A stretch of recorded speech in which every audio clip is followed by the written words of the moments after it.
The Panama Canal works because local fresh water fills the locks between the oceans. As one of the world's rainiest countries, ample fresh water is not usually a problem in Panama. But below average rainfall caused by the El Niño climate pattern is limiting the number of ships in the canal for the first time in its history.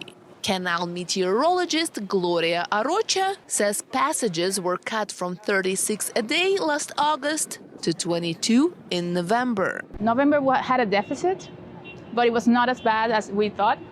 So we increased the amount of transits per day to 24 in January. And that's what the restriction is right now. We'll have to wait until April, May, and the first rainfalls before we decide if we change that into a larger number or a lower number. Authorities estimate that low water levels reducing ship traffic could cost Panama as much as $200 million in lost revenue compared with the previous year. That drop is also being felt locally. Ray Sanchez owns a scuba shop on the Caribbean coast. He says business is down at least 50%. Out here, I have almost any traffic from the cruise ships, for example, that they stop. I have maybe 1 or 2 people that will contact me for diving purposes, unlike it was before. Before we get 3 to 4 a year groups of 5 to 6 people that would come and come dive. Not anymore.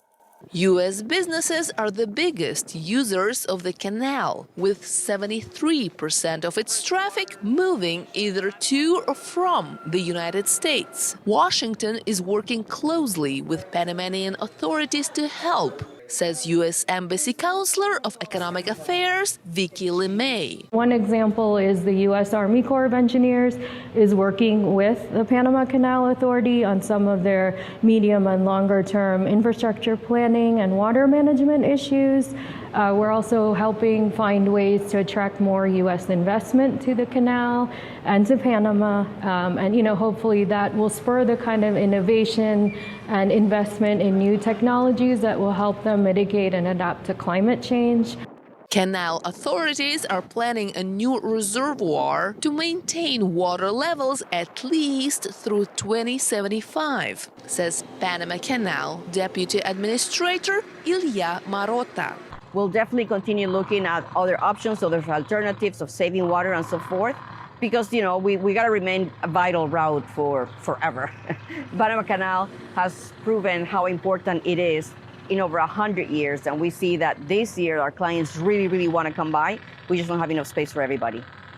As part of getting back to full capacity, authorities this year appointed the Panama Canal's first chief sustainability officer to create a more robust strategy to address climate change and make canal operations carbon neutral by 2030.